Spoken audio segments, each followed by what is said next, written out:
ए केवाड़ी खोला हो। के ह? अरे केवाड़िया खोलबू तब न बुझाई के ह। अच्छा रुक, बोलो का बात बा। चंदा चंदा? काम धंधा चलो त मंदा, तोहरा चाहिए चंदा। अहो भौजी खिसियात काहे बाड़ू? जौने बताओने दा। का दी? 251 काट दी का भाभी? का 251?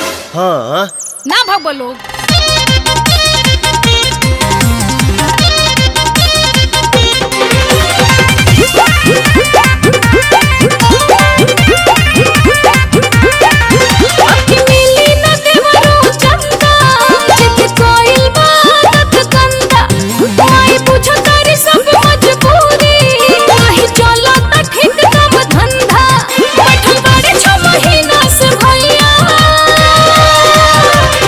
अच्छा जाए तो हाला ना करे के।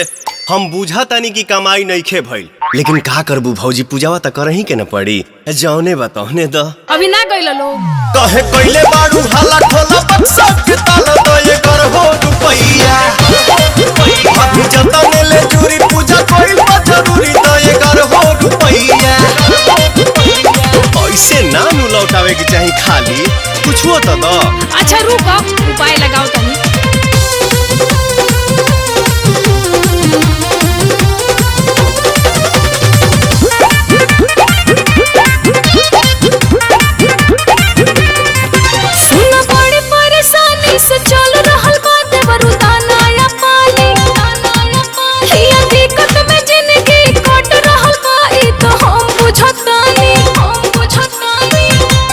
सुनो ना, माई कृपा जरूर भाभी करी है, और जीव है नु दुख हरी है।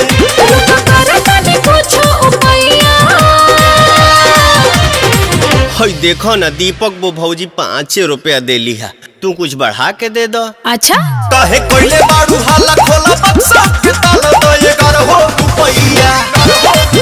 अभी जतने ले चूरी पूजा कोई बा जरूरी दो ये कर हो रुपैया। ए भौजी, देवी माई नाराज हो जाइए।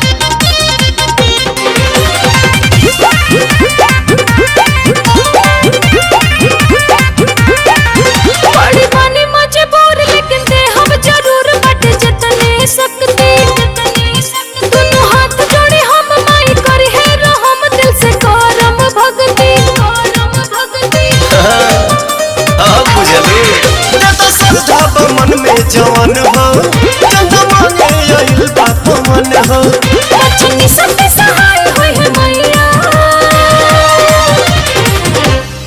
जरूर कृपा हुई हो। हाँ तब 9 दिन माई के पूजा पाठ करीला, कलसा धरीला, भूखिला, तब माई के नु सहारा बा।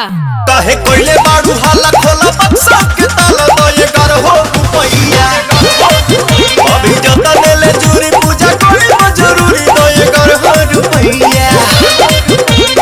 अब का 11 रुपया दिया है, लो 101 रुपया चढ़ा दिया पंडाल में हमरा ओरी से। जय माता दी।